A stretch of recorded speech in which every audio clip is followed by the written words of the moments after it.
Hey guys, what's up? It's Andy. This is one of the most frequently asked questions on my channel that people ask me, and that is, which Mac should I buy? And since I review a lot of Apple products, and since my most popular video is my MacBook Air review from last year, I figured I'd do a video that is dedicated to this question to help you decide which Mac to buy and which one would be the best fit for you. So this video is only dedicated to the Apple laptops, so all the MacBooks. It's not gonna go over the desktops. If you want a video like that, just leave a comment and request it below and I'll try to do one in the future. So which MacBook should you buy? Well, first of all, we have to know what MacBooks are out there. Now, Apple just announced the new MacBook earlier this week, so now the MacBook family consists of the regular MacBook, the MacBook Air, and the MacBook Pro. So I'm gonna go over each model's main features and specs and then briefly explain to you which person that is best suited for. All right, so let's kick off this list with the brand new MacBook. This MacBook will be available in April 2015, and the base model starts at $1,299. This is the first MacBook to be available in the 3 different colors, silver, gold, and space gray, just like the iPads and iPhones. It sports a 12-inch IPS Retina display with 3 million pixels. It has an Intel Core M mobile processor inside, along with 8 GB of RAM and at least 256 GB of flash storage. So who is this MacBook for exactly? Well, it's for a very small target market. This MacBook is for you if you meet any of these following conditions. If you just want the latest Apple product just because it's the newest and the latest and you just gotta have it, and you want the newest, latest Apple features on a laptop, this one is sporting that Force Touch trackpad, which is brand new. It also has the brand new butterfly mechanism keyboard. So if you just want those brand new features, then yeah, you're gonna get this laptop. If you care about looks more than performance, this thing is sexy, no questions about it. I mean, it's got that Retina display, it comes in those colors, so if you want that gold, get that gold. And really the looks of it is one of its best features because it does lack in performance. Also, if you want something that's ultra portable and ultra mobile, this is Apple's thinnest and lightest laptop to date. It weighs just over 2 pounds and it has a 9-hour battery life. If you are running basic applications like web browsing, email, office suites, productivity software, anything like that that's really basic and nothing too CPU intensive, because this does have that Intel Core M mobile processor, which is not very powerful at all. It's made for mobile devices, so if you're just doing basic applications, it should be fine for you. If you don't use a lot of USB devices or other external devices, such as SD cards, if you don't need to hook up your camera or charge your iPhone or iPad a lot, or you don't care about not having the ability to do that, or even connecting to an external monitor, because the MacBook only has one port, and that is a USB Type-C port. So you're not gonna have access to any of those other ports unless you have an adapter, which they're pretty expensive if you buy them from Apple. So you only have that one USB-C port for charging, input, and output. If you don't Skype or FaceTime, or you don't need to record HD videos using your webcam, because this has a 480p webcam on it, not even 720p. If you want a laptop that mostly resembles an iPad, this is it. If most of your documents and data and your digital life is pretty much all wireless and on the cloud. And finally, if you have the budget for it. This thing is really expensive for what you get. It's $1,299 for that low performance that you get, but it is the brand newest, thinnest, lightest, so you're sacrificing performance and power for the sexiness of it. So if any of those things describes you, then you might want to think about getting the new MacBook. Now, moving along to the MacBook Air. The MacBook Air comes in 2 different sizes, 11-inch starting at $899 and the 13-inch starting at $999. It does not have an IPS Retina display, comes with 4 GB of RAM, can be upgraded to 8 GB, and 128 GB of flash storage, which can be upgraded to 256 GB.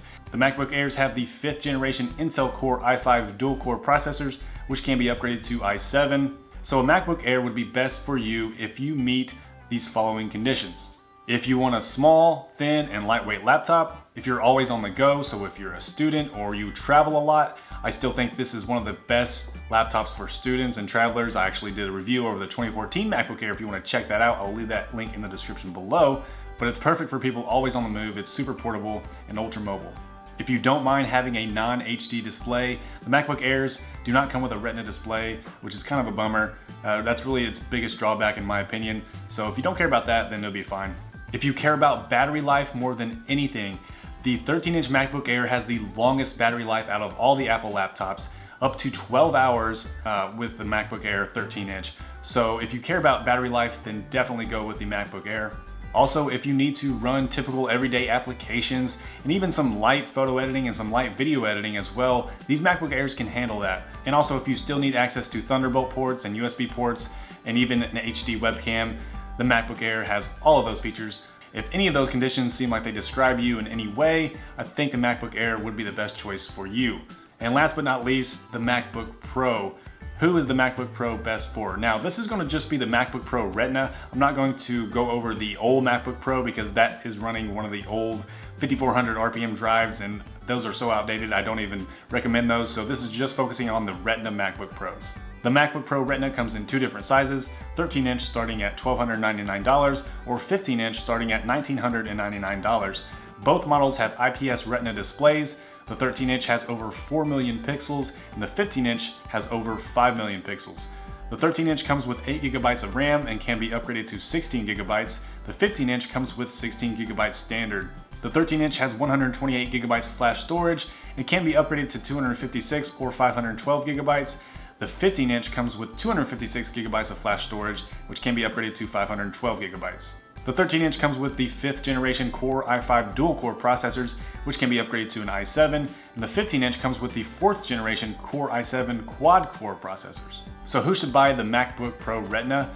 Well, first and foremost, if you want the best performance and the fastest speed, definitely get the MacBook Pro. It is the top of the line. It outperforms all of the other MacBooks, and as the name implies, it's the Pro model. So if you care about performance over anything, definitely get the MacBook Pro.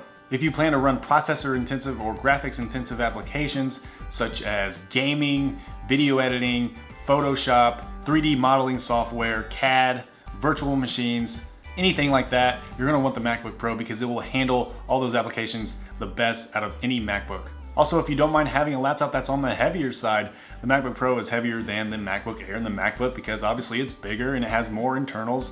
So if you don't mind having a little bit heavier, that'll be fine. The MacBook Pro will be good for you. Also, if you want to replace your desktop, if you want a laptop that has enough power and performance to replace a desktop, the MacBook Pro would be the best for that because it has all the ports you need, along with the HDMI port to connect to your HDMI monitor. It has the Thunderbolt ports, has USB ports, has SD card slot, so it can replace a desktop, plus it has great performance. So if you meet any or all of those conditions, the MacBook Pro would be the best for you. Now, which size should you get, the 13-inch or the 15-inch? We'll get the 13-inch if you want long battery life, that new Force Touch trackpad, and the fastest read and write disk speeds. Get the 15-inch if you need that bigger display and you want the best processor and best graphics performance. So that wraps up my buyer's guide. Which Mac should you buy? I will leave links to every single MacBook mentioned in this video, the MacBook Air, and the MacBook Pro in the description below. So check those out and get the Mac that's best for you. I hope this video helped you out. Make sure you check out my other reviews of Apple products, and I will soon be coming out with a review of one of the new MacBooks, if either it's the new MacBook or the new Retina MacBook Pro. Let me know which one you want me to review. Just leave a comment down below and give this video a thumbs up and subscribe if you haven't already. My name is Andy with mytechmethods.com. I will talk to you guys in the next video. Bye.